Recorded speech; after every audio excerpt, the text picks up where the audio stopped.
சிங்கம் ஒரு சிங்கம் எப்போ எதுலயும் பெக்யூலியர் தான். ஒரு முறை சிங்கம் கர்ஜிச்சதுன்னா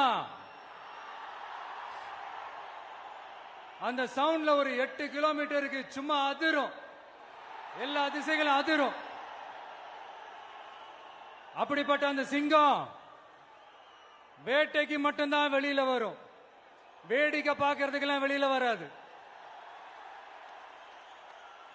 வேட்டையில கூட உயிரோடு இருக்கிற மிருகங்களை தான் வேட்டையாடும். அதுலயும் பெரும்பாலும் தன்னை விட பெரிய சைஸ் உள்ள மிருகங்களை தான் குறி வச்சு தாக்கும், ஜெயிக்கும்.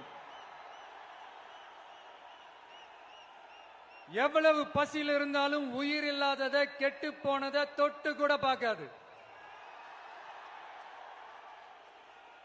அப்படிப்பட்ட அந்த சிங்கம் அவ்வளவு ஈஸியா எதையும் தொடாது, தொட்டா விடாது. காட்டோட 4 பக்கமும் மார்க்கிங் மை டெரிட்டரின்னு தன்னுடைய பவுண்டரியை தானே வகுக்கும். அப்படிதான் அந்த காட்டையே தன்னோட கண்ட்ரோல்ல வச்சிருக்கும். சிங்கத்துக்கு கூட்டத்தோட இருக்கிறதுக்கும் தெரியும், தனியா இருக்கிறதுக்கும் தெரியும். அப்படியே தனியா வரணும்னு நினைச்சாலும் அஞ்சாம அலட்டிக்காம சும்மா கெத்தா தனியா வந்து அத்தனை பேருக்கும் தண்ணி காட்டும். எப்போ எதுலயும் தன்னோட தனித்தன்மையை இழக்கவே இழக்காது. Yes, a lion is always a lion.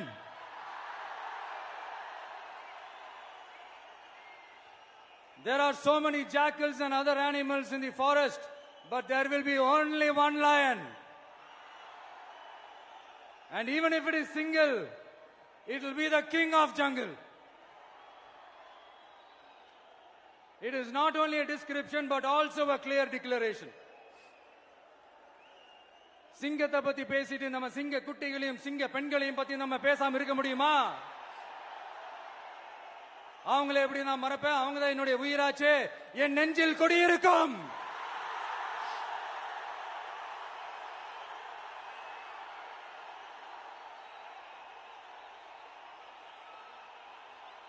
என்னுடைய தோழர்களுக்கும் தோழிகளுக்கும்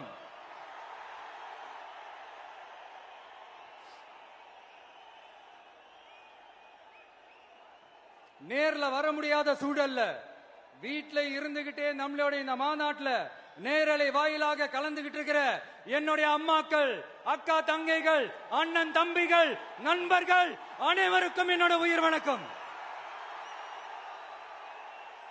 என்னோட உயிர் வணக்கம், என்னோட உயிர் வணக்கம்.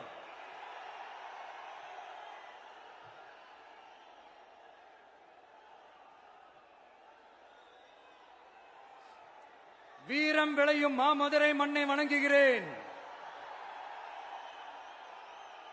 இந்த மதுரைனாலே உடனே ஞாபகத்துக்கு வரது சீறி பாஞ்சி துள்ளி குதிக்கிற யாருக்கும் அடங்காத காளைகள் விளையாடுற அலங்காநல்லூர் ஜல்லிக்கட்டு தான். நம்ம வைகை ஆறுதான் அழகர் ஆத்துல இறங்குற வைபவம். மதுரை மீனாட்சி அம்மன் இந்த மண்ணோட உண்மையான குணம், உணர்வு பூர்வமான மண் இது. அது மட்டும் இல்ல, இந்த மண்ணில் வாழ்ற மக்களும் அப்படித்தான் உணர்வு பூர்வமான ஆளுங்க.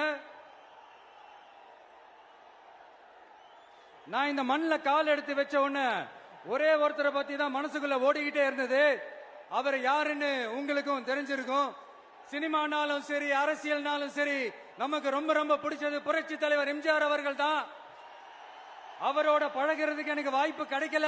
ஆனா அவரை மாதிரியே குணம் கொண்ட என்னுடைய அண்ணன் புரட்சி கலைஞர் கேப்டன் விஜயகாந்த் அவர்களோட பழகிறதுக்கு எனக்கு நிறையவே வாய்ப்பு கிடைச்சது. அவரும் இந்த மதுரை மண்ணை சேர்ந்தவர் தானே, அவரை மறக்க முடியுமா? தமிழ்நாட்டு மக்கள் உணர்வுபூர்வமா உண்மையா நம்ம பக்கத்திலே நிக்கிறவங்க, அதுக்கு ஒரு மிகப்பெரிய அடையாளம் தான் இந்த மதுரை மண். நம்ம தமிழக வெற்றி கழகம் கையில் எடுத்திருக்கிற அரசியலும் அப்படித்தான். உண்மையான அரசியல், உணர்வு பூர்வமான அரசியல், நல்ல அரசியல், நல்லவங்களுக்கான அரசியல், நாட்டு மக்களுக்கான அரசியல், நல்லது மட்டுமே செய்கிற அரசியல்.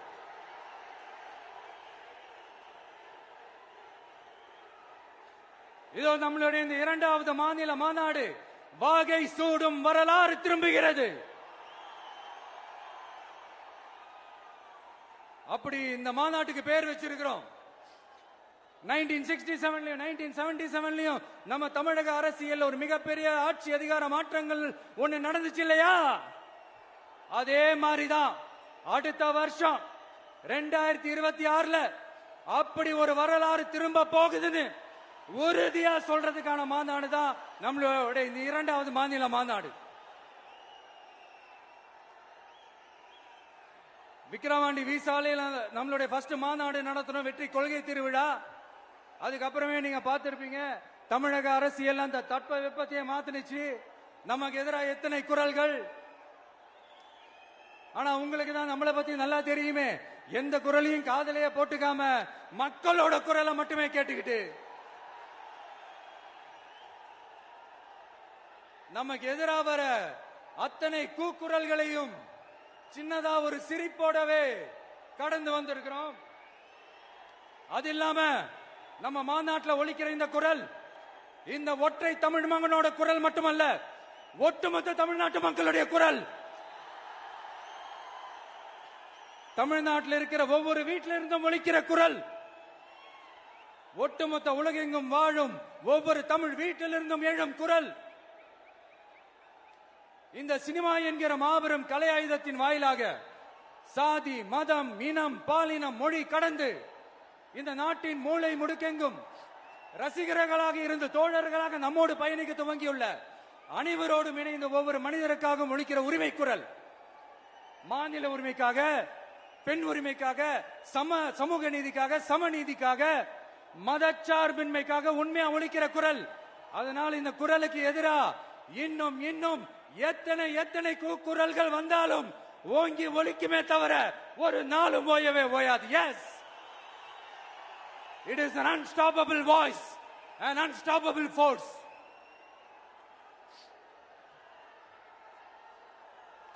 நம்ம அரசியலுக்கு வர்றதுக்கு முன்னாடி அட இவரெல்லாம் வரமாட்டாரியா, அவரே வரல, இவரே வரல, இவருங்க வர போறாரு அப்படின்ட்டு நிறைய பேர் ஜோஷியம் சொன்னாங்க.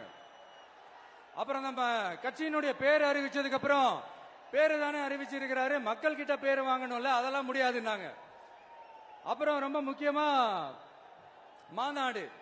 மாநாடுலாம் எவ்வளவு பெரிய விஷயம், அதெல்லாம் இவர் ஒத்தால எப்படி பண்ண முடியும், சும்மா பக்கத்துல புசியானதை வச்சுக்கிட்டு மாநாடுல எப்படி நடத்தி காட்ட முடியும், அதெல்லாம் அவங்களால முடியாது. அப்புறம் மழை பெஞ்சு எல்லாத்தையும் எடுத்துரும். ஏன் என் கூட இருக்கிறவங்களே கூட தான் சொன்னாங்க. அதுக்கப்புறம் என்ன நடந்துச்சுன்னு உங்க எல்லாருக்குமே தெரியும். இப்ப புதுசா ஒண்ணு சொல்ல ஆரம்பிச்சிருக்கிறாங்க. அது என்னடானா, ஆட்சியை பிடிக்கிறதெல்லாம் அவ்வளவு ஈஸி இல்லை இல்லையா. இப்ப அதெல்லாம் விட்டாங்க, இப்ப இங்க வந்துட்டாங்க. இவர் நேரா ஷூட்டிங்ல இருந்து வருவாராம், வந்து ஆட்சியை பிடிப்பாராம். அது எப்படி இவராலே முடியும், அவராலே முடியல, இவராலே முடியல, அவருக்கு அத்தனை வருஷம் ஆச்சு, இவராலே எப்படி முடியும் ஒரு பக்கம். இன்னொரு பக்கம் கூட்டம் எல்லாம் ஓகே தான், அது எப்படி ஓட்டா மாறும் அப்படின்றது இன்னொரு பக்கம். இப்படி கதை, திரைக்கதை, வசனம், இயக்கம், பாடல்கள்,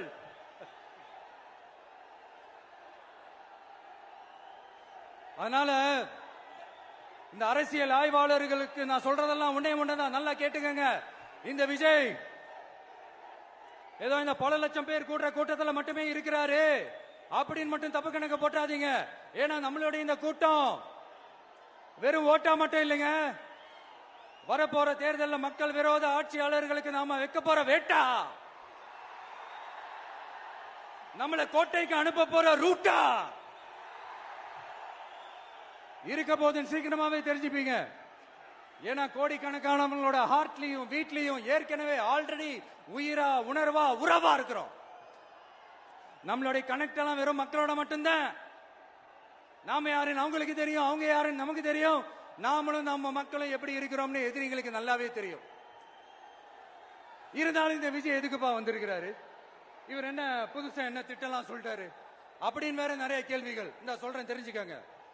பெண் குழந்தைகள், பெண்கள் மற்றும் வயசானவங்களோட பாதுகாப்புல தான் நம்ம பிரையாரிட்டியே.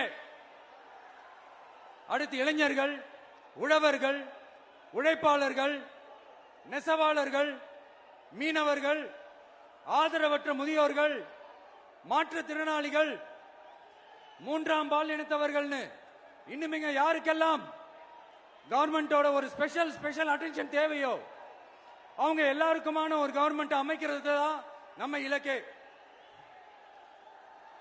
நான் ஏற்கனவே சொன்னதை தான் இங்க நான் திரும்பவும் சொல்றேன்.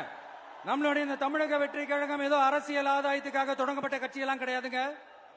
கொள்கை கோட்பாடுகளோடு தந்தை பெரியார், பெருந்தலைவர் காமராஜர், அண்ணல் அம்பேத்கர், வீரமங்க வேலு நாச்சியார், மக்கள் சேவகர் அஞ்சலை அம்மாள், நம்மளுடைய 5 கொள்கை தலைவர்களோட வழிகாட்டுதல்களோடு தொடங்கப்பட்ட கட்சி. நம்ம ஸ்டாண்ட்ல நாம எப்பவுமே ஸ்ட்ராங்கா தாங்க இருக்கிறோம். அதுல எந்த மாற்றத்துக்கோ எந்த சமரசத்துக்கோ துளி கூட இடமில்லை. நம்மளுடைய ஒரே கொள்கை எதிரி பாஜக தான்.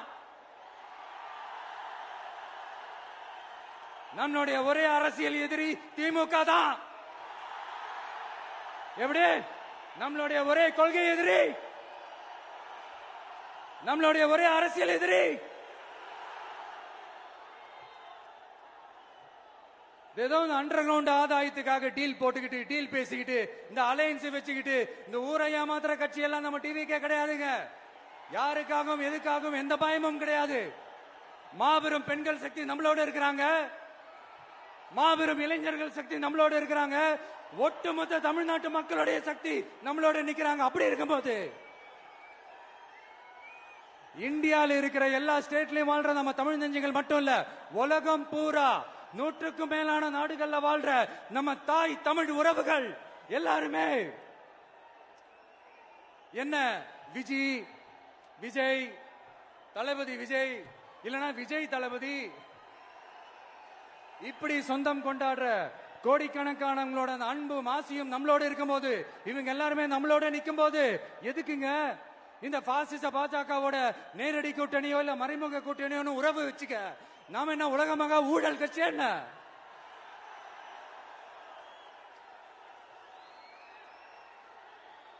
நம்மளை பத்தி சின்னதா ஒரு உண்மை ஒண்ணு சொல்லலாமா? என்னடா இவர் வாயால இப்படி சொல்றாருன்ட்டு யாரும் தவறா நினைச்சுக்க வேணாம். ஏன்னா இது ஒரு விதத்துல ஒரு ஃபேக்டும் கூட. அதனாலதான் நான் சொல்லணும்னு ஆசைப்படுறேன். நம்ம யார் தெரியும்ல? நாம எல்லாருமே சொல்றேன். நாம யார் தெரியும்ல? இந்தியாவின் மாபெரும் மக்கள் சக்தி கொண்ட ஒரு மகத்தான வெகுஜன மக்கள் படை.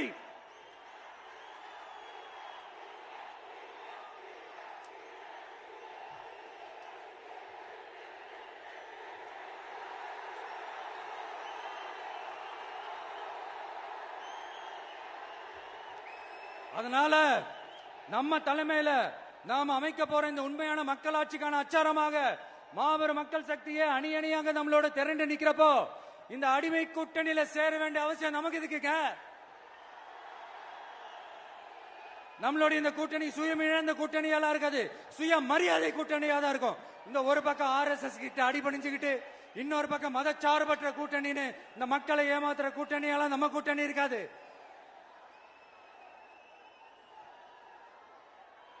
நான் இப்பவும் சொல்றேன், நம்மளை நம்பி வர்றவங்களுக்கு ஆட்சியிலும் அதிகாரத்திலும் உறுதியாக பங்களிப்பு செய்யப்படும். உடனே இந்த கேள்விகள்லாம் வரும். அப்ப யாரு கூட்டணி, யாரு வரா, யாரு போறா, இந்த கேள்விகள்லாம் வரும். இந்த கேள்விகளுக்கெல்லாம் ஒரே ஒரு பதில் தான், சஸ்பென்ஸ்ல சஞ்சாரம் செய்யுங்க. ஆனா ஒண்ணு, 2026 2 பேருக்கு நடுவுல தான் போட்டியே. ஒன்னு டிவிகே, இன்னொன்னு டிஎம்கே. இந்த போட்டி எப்படி இருக்க போதுன்னா, இந்த அலையன்ஸை வச்சு எப்படியாவது நம்ம தப்பிச்சிடலாம். என்ன இந்த பழைய இந்த மேத்தமேட்டிக்ஸ், அரித்மேட்டிக்ஸ் இதெல்லாம் வச்சு எப்படியாவது நம்ம தப்பிச்சிடலாம் அப்படின்னு நினைக்கிறவங்களோட அந்த கனவு ஒரு நாளும் மைப்படாது. சரி, இப்ப நம்ம வேற ஒரு ஏரியாவுக்கு ஒண்ணு வருவோம். எதிர்காலம் வரும், என் கடமை வரும், இந்த கூட்டத்தின் ஆட்டத்தை ஒழிப்பேன்.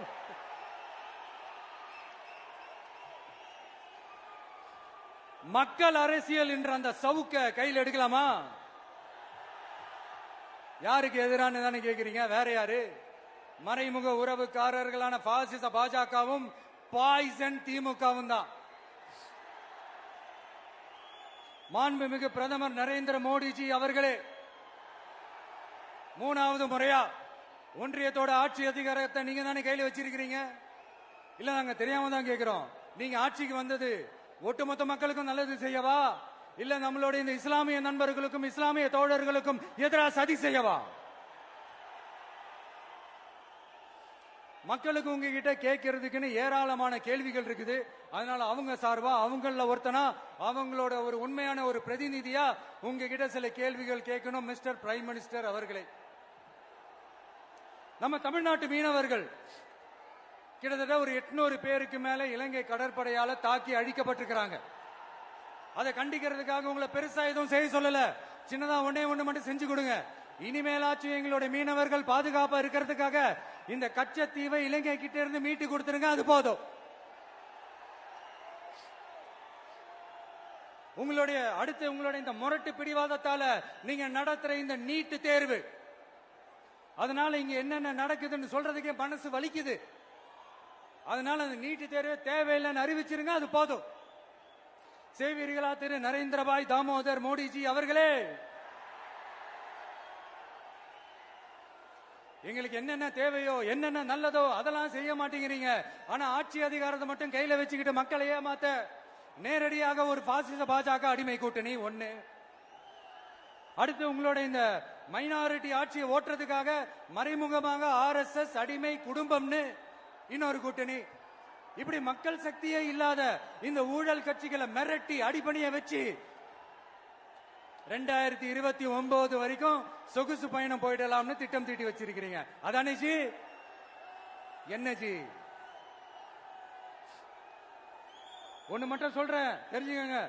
என்னதான் நீங்க இந்த நேரடி மறைமுக கூட்டணி குட்டிகரணம் போட்டாலும் தாமரை இலையில தண்ணியே ஒட்டாது. தமிழக மக்கள் மட்டும் எப்படி ஒட்டுவாங்க?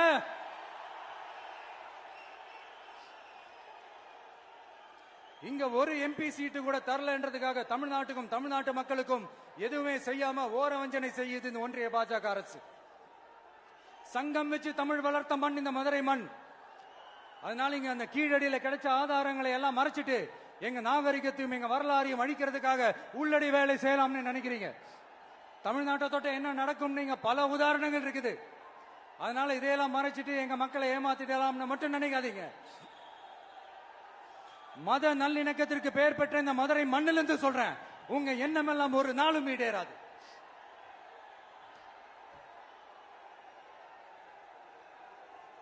எம்ஜிஆர்னா யார் தெரியும்ல? அவரு மாஸ்னா என்னன்னு தெரியும்ல? அவர் உயிரோடு இருக்கிற வரைக்கும் அந்த சிஎம் சீட்டை பத்தி ஒருத்தராலையும் நினைச்சு கூட பார்க்க முடியல, கனவு கூட காண முடியல. எப்படியாவது அந்த சிஎம் சீட்டை என்கிட்ட கொடுத்துருங்க, என் நண்பர் எம்ஜிஆர் திரும்ப வந்ததுக்கு அப்புறம் நான் திருப்பி கொடுத்துறேன்னு தன்னோட எதிரியை கூட மக்கள் கிட்ட கெஞ்ச வச்சவர் எம்ஜிஆர். எப்படி கெஞ்ச வச்சவர்? அதனால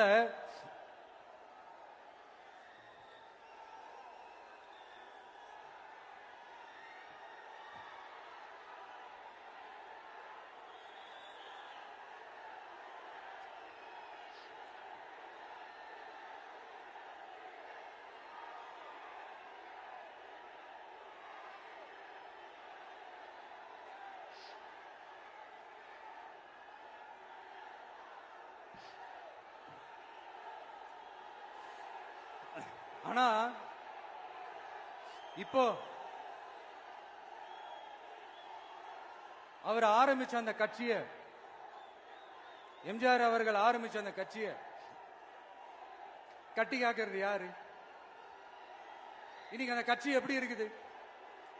அத நான் சொல்லிதான் உங்களுக்கு தெரியணுமா என்ன? அப்பாவி தொண்டர்கள் அதை வெளியில சொல்ல முடியாம வேதனையில தவிக்கிறாங்க. 2026 சட்டமன்ற தேர்தலில் யாருக்கு ஓட்டு போடணும், எப்படிப்பட்ட ஆட்சி இங்க அமையணும்னு அந்த அப்பழுக்கற்ற அந்த தொண்டர்களுக்கும் ரொம்ப நல்லாவே தெரியும். அதனால என்ன வேஷம் போட்டுக்கிட்டு பாஜக இங்க தமிழ்நாட்டுக்குள்ள வந்தாலும் அவங்க வித்தை எல்லாம் இங்க வேலைக்கே ஆகாது. இப்படி பொருந்தா கூட்டணியா இந்த பாஜக கூட்டணி இருக்கிறதுனால இப்ப ஆட்சியில இருக்கிற இந்த வெற்றி விளம்பர மாடல் திமுக என்ன செய்துன்னு தெரியும்ல? பாஜகவோட உள்ளுக்குள்ள ஒரு உறவை ஒண்ணு வச்சுக்கிட்டு வெளியில எதிர்க்கிற மாதிரி, அப்படி எதிர்க்கிற மாதிரி ஒரு டிராமா ஒண்ணு பண்ணிக்கிட்டு எதிர்கட்சியா இருந்தா போங்க மோடின்னு பலூன் விடுறது, ஆளுங்கட்சியா இருந்தா வாங்க மோடின்னு கொடை பிடிச்சுக்கிட்டு கும்பிடு போடுறது. இது மட்டுமா? ஒரு ரைடுன்னு ஒன்று வந்துட்டா போதும், இது வரைக்கும் போகவே போகாத ஒரு மீட்டிங், அதை காரணம் காட்டி டெல்லிக்கு போறது, அங்க ஒரு சீக்கிரட் மீட்டிங் நடத்துறது. நல்லா நோட் பண்ணணும் மக்களே, அந்த மீட்டிங் அப்புறம் இந்த இஷ்யூ அப்படியே காணாம போயிருக்குமே. அதேதான். Stalin uncle, what uncle is very wrong uncle.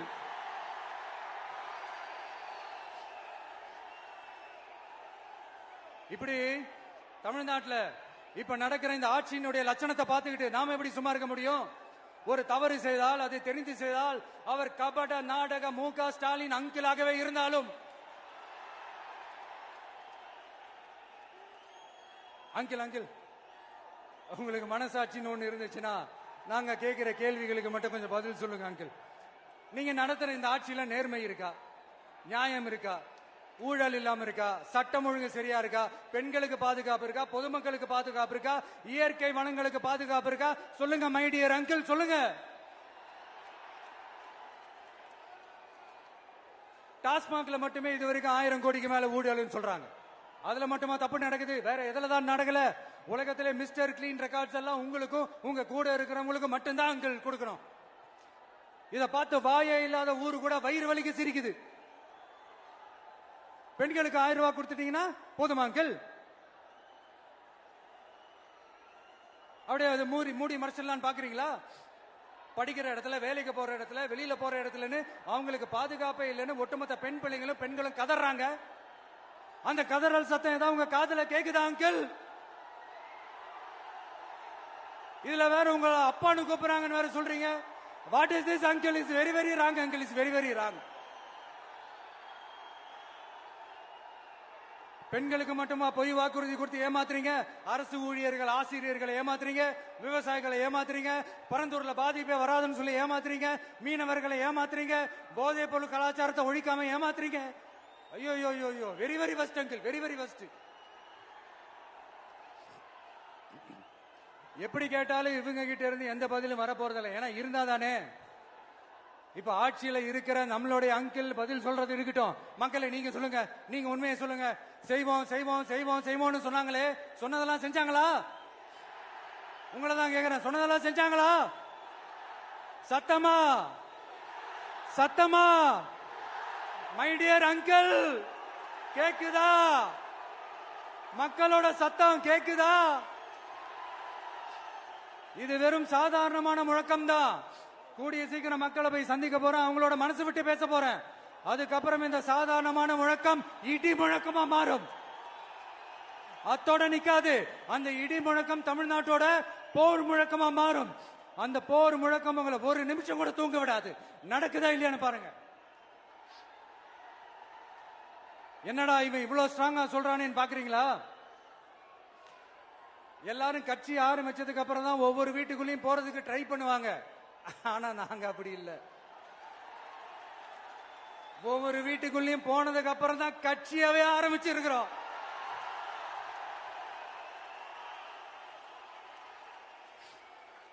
அதனால ஒட்டுமொத்தமா எல்லாருமா சேர்ந்து இந்த திமுக ஆட்சிய, கபட நாடக திமுக ஆட்சிய 2026 தேர்தலில் வீட்டுக்கு அனுப்புறோம். வீட்டுக்கு அனுப்புறோம். என்ன நண்பா, சரிதானே? என்ன நம்பி செய்வீர்கள் தானே? இப்போ உங்களுக்கு சின்னதா ஒரு சர்ப்ரைஸ். நம்ம கட்சியினுடைய வேட்பாளர் பட்டியலை இப்ப அறிவிக்க போறேன். மதுரை கிழக்கு வேட்பாளர் விஜய். இன்னும் முடிக்கல. ஒரு நிமிஷம், இன்னும் முடிக்கல. மதுரை மேற்கு வேட்பாளர் விஜய். மதுரை மத்தி வேட்பாளர் விஜய். மதுரை தெற்கு வேட்பாளர் விஜய். மதுரை வடக்கு வேட்பாளர் விஜய். மேலூர் விஜய். சோழவந்தான் விஜய். திருப்பரங்குன்றம் விஜய். திருமங்கலம் விஜய். உசிலம்பட்டி விஜய்.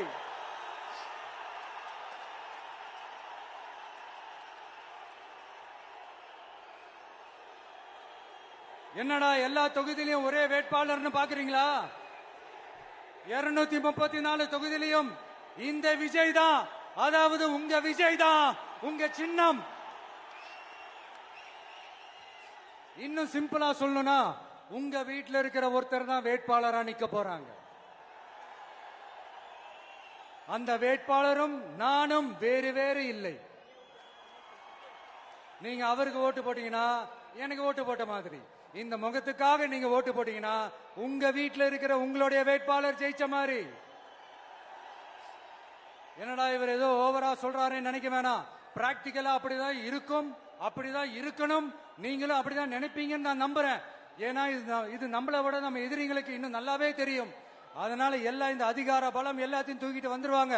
வரட்டும், பாத்துக்கலாம். TVK will take it, TVK will meet it, TVK will compete with it and TVK will conquer it, TVK will conquer it.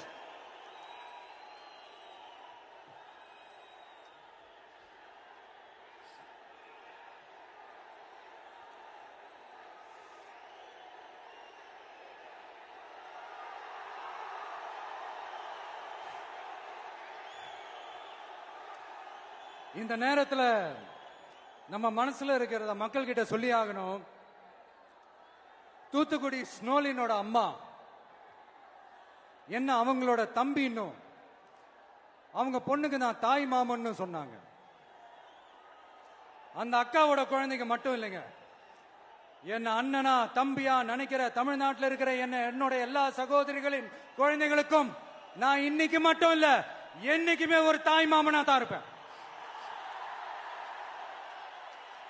நீங்க எல்லாரும் என்னுடைய ரத்த உறவு, கூட பிறந்த பொறுப்பு. என் வீட்டு ரேஷன் கார்டுல வேணா உங்க பேர் இல்லாம இருக்கலாம், உங்க வீட்டு ரேஷன் கார்டுல வேணா என் பேர் இல்லாம இருக்கலாம். ஆனா நாம் எல்லாரும் ஒண்ணுதான், உறவுதான். நமக்கு இடையே எந்த அரசியலும் உள்ள நுழையவே முடியாது. என்கிட்ட இருந்து உங்களையும் உங்ககிட்ட இருந்து என்னையும் எந்த சக்தியாலும் பிரிக்கவே முடியாது. அப்புறம் நான் ஒன்னும் இந்த மார்க்கெட் போனதுக்கு அப்புறம், ரிட்டையர் ஆனதுக்கு அப்புறம் அடைக்கலம் தேடி அரசியலுக்கு வரல. படைக்கலனோட வந்திருக்கிறோம். பவர்ஃபுல் போர்ஸோட, மாபெரும் படை வரிசையோட, எல்லாத்துக்கும் தயாராகி தான் வந்திருக்கிறோம். இவ்வளவு தயாரா நாம அரசியலுக்கு வர்றதுக்கு ரொம்ப ரொம்ப முக்கிய காரணம் ஒண்ணு இருக்கு. அது என்ன தெரியுமா? நன்றி கடன், நன்றி கடன், நன்றி கடன். கிட்டத்தட்ட ஒரு 30 வருஷமா, 30 வருஷத்துக்கு மேல நீங்க தான், நம்ம மக்கள் தான் என் கூட நிக்கிறீங்க, எனக்காக நிக்கிறீங்க, என்ன தாங்கி பிடிக்கிறீங்க, மனசுல ஏந்தி பிடிக்கிறீங்க, தாய் அன்போட மடியில ஏந்திக்கிறீங்க. உண்மையை சொல்லணும்னா வேற யாரை விடவும் எனக்கு இந்த அன்பையும் ஆதரவையும் கொடுத்திருக்கிறீங்க. என் மேல உயிரையே வச்சிருக்கிறீங்க. என்ன உங்க வீட்டுல ஒருத்தனாவே ஆக்கிட்டீங்க. நீங்க எனக்கு கடவுள் கொடுத்த வரம்.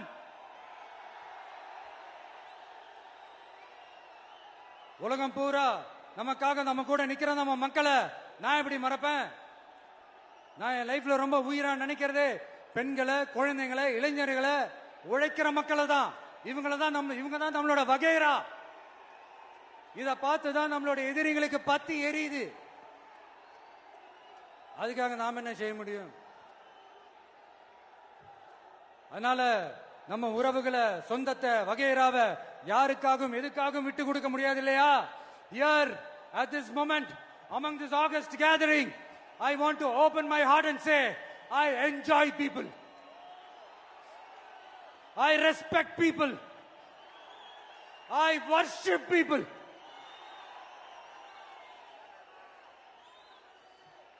சரிப்பா, இவ்வளவு செஞ்ச நம்ம மக்களுக்கு நன்றி கடனா உன்னால முழுமையா செலுத்த முடியுமான்னு கேட்டா சத்தியமா சொல்றேன், என்னால முடியாதுதான். இன்னும் எத்தனை ஜென்மம் எடுத்தாலும் அந்த நன்றி கடனை என்னால தீர்க்கவே முடியாது. அப்புறம் என்ன மானாவுக்கடா நீ வந்திருக்கா தானே கேக்குறீங்க? மைண்ட் வாய்ஸ் கேட்ட மாதிரி இருக்கு.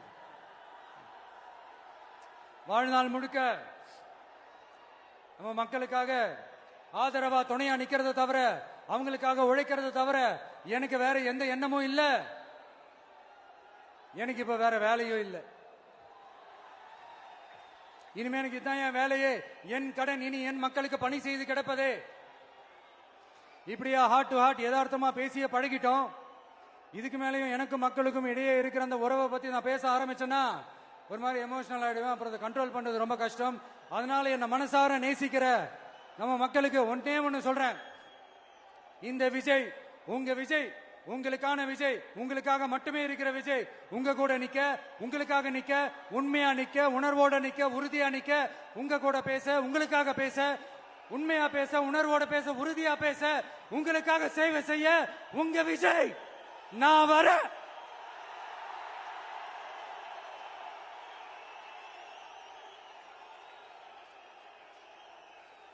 சொல்லல முக்கியம், செயல் செயல் செயல் தான் முக்கியம். செய்கை தான் சும்மா சிறப்பா இருக்கணும். நான் ஆட்சிக்கு வந்தேன்னா சும்மா அது செய்வேன், இது செய்வேன், நல்லது செய்வேன், உருட்டுவேன், புரட்டுவேன், அதெல்லாம் கிடையாது. செய்யறதுக்கு நல்லது செய்யறதுக்கு நல்லது செய்யறதுக்கு மட்டும்தான் இந்த விஜய். அப்புறம் ஒரு அரசியல் தலைவன் அவன் சினிமாக்காரனா, நல்லவனா, கெட்டவனா, இதெல்லாம் தாண்டி அவன் உண்மையானவனா, அதுதான் ரொம்ப ரொம்ப முக்கியம். இது சம்பந்தமா ஒரு குட்டி கதை ஒண்ணு சொல்றேன். ஒரு நாட்டுல ஒரு ராஜா தனக்கு பக்கபலமா இருக்கிறதுக்காக, கூட துணையா இருக்கிறதுக்காக ஒரு தளபதியை தேடுறாரு. சரியான தகுதிகளோட ஒரு 10 பேர் செலக்ட் ஆகுறாங்க. ஆனா அதுல ஒருத்தர் மட்டும் தான் செலக்ட் பண்ணணும். அதனால அந்த ராஜா என்ன பண்றாருன்னா ஒரு டெஸ்ட் வைக்கிறாரு. அந்த 10 பேர் கையிலையும் விதை நெல்லை கொடுத்து இதை நல்லா வளர்த்து கொண்டு வாங்க, ஒரு 3 மாசம் கழிச்சு வாங்கன்னு சொல்லி அனுப்பி வச்சிடுறாரு.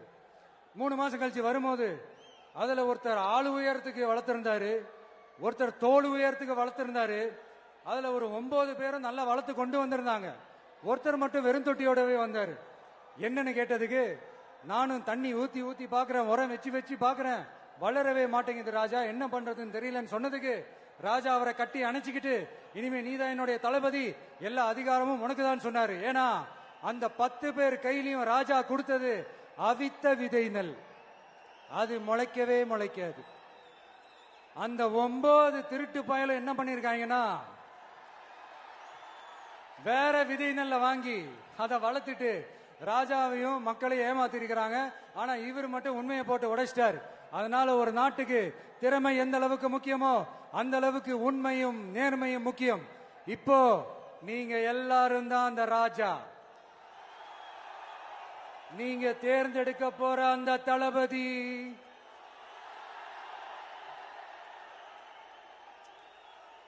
சும்மா சினிமாக்காரன் சினிமாக்காரன் சினிமாக்காரன். அம்பேத்கர் அவர்களை தோக்கடிச்சது சினிமாக்காரன் இல்ல, அரசியல்வாதி. காமராஜர் அவர்களை தோக்கடிச்சது, இங்க விருதுநகர் பகுதியில் தோக்கடிச்சது சினிமாக்காரன் இல்ல, இன்னொரு அரசியல்வாதி.